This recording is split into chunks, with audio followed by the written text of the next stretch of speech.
రాష్ట్రంలో సాగులో ఉన్న భూములకు మాత్రమే పెట్టుబడి సాయం ఇవ్వాలని ప్రభుత్వం నిర్ణయించింది.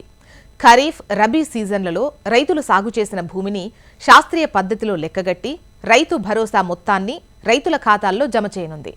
రైతులు భూమిని సాగు చేశారో లేదో తెలుసుకునేందుకు ప్రతి సీజన్లో శాటిలైట్ సర్వే చేయాలని కూడా నిర్ణయించారు. ఇందుకోసం నేషనల్ రీసెర్చ్ సెన్సింగ్ సెంటర్ సహకారాన్ని తీసుకుంటారు. అదే టైంలో సహాయ వ్యవసాయ అధికారులతో క్షేత్రస్థాయిలో పంటల లెక్కలు సేకరిస్తారు. ఎన్ఆర్ఎస్సి సాంకేతిక పరిజ్ఞానంతో ఏ రైతు ఎంత భూమిలో ఏ పంట సాగు చేశాడు అనే వివరాలు తీసుకొని ఏఏఓలు ఇచ్చే నివేదికతో సరిపోల్చుకొని రైతు భరోసాను జమ చేయాలి అనే అభిప్రాయంతో ఉన్నట్లు తెలుస్తోంది. తద్వారా సాగు చేసే భూమికే పెట్టుబడి సాయం అందుతుంది.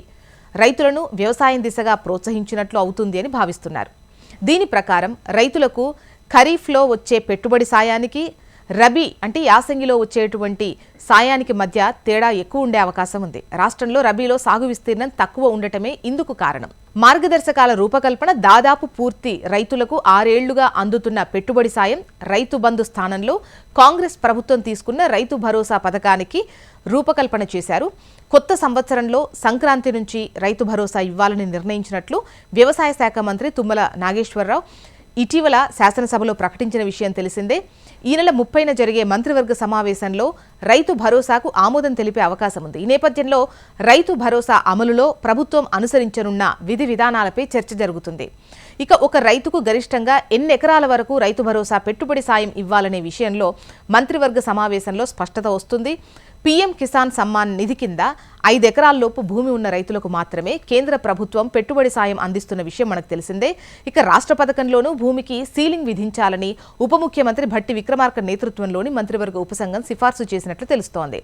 10 ఎకరాల్లోపు భూమికి మాత్రమే రైతు భరోసా ఇవ్వాలని మొదట అభిప్రాయం వ్యక్తమైనప్పటికీ మధ్య మార్గంగా 7 ఎకరాలు ఉన్నటువంటి వాళ్లకు అందివ్వాలి అన్నటువంటి ఒక నిర్ణయానికి వచ్చినట్లయితే తెలుస్తోంది. పీఎం కిసాన్ పథకంలో 5 ఎకరాల కంటే ఎక్కువ భూమి ఉన్న రైతుకు పెట్టుబడి సాయం అందదు. రాష్ట్ర ప్రభుత్వం అలా కాకుండా ఎంత భూమి ఉన్నా కూడా గరిష్టంగా 7 ఎకరాలకు రైతు భరోసా సాయం అందించాలని భావిస్తున్నట్లు తెలుస్తోంది. ఇక పీఎం కిసాన్ సమ్మాన్ నిధి పథకంలో కుటుంబం యూనిట్గా తీసుకున్నారు. రైతు రుణమాఫీకి కాంగ్రెస్ ప్రభుత్వం ఇదే విధానాన్ని అనుసరించి కుటుంబాన్ని యూనిట్గా తీసుకొని ఒక కుటుంబం మొత్తానికి కలిపి 2 లక్షల రుణమాఫీ చేసింది. ఇప్పుడు రైతు భరోసాకు కూడా కుటుంబాన్ని యూనిట్గా తీసుకోవాలని తెలుస్తోంది. అంటే ఒక కుటుంబంలో ఎంతమంది పేర్ల మీద భూమి ఉన్నప్పటికీ ఆ కుటుంబం మొత్తానికి కలిపి 7 ఎకరాలకే ప్రభుత్వ సాయం అందేలా విధి విధానాలు రూపొందించినట్లు తెలుస్తోంది. ఇక గత 5 ఏళ్లలో వరుసగా 2 ఏళ్ల పాటు ఆదాయ పన్ను చెల్లించిన వారు కుటుంబంలో ఒక్కరున్నా కూడా ఆ కుటుంబానికి పీఎం కిసాన్ సమ్మాన్ నిధి వర్తించదు. ఈ విధానాన్ని రైతు భరోసాకు కూడా వర్తింపజేస్తే పెద్ద సంఖ్యలో అర్హులు తగ్గే అవకాశం ఉంటుంది.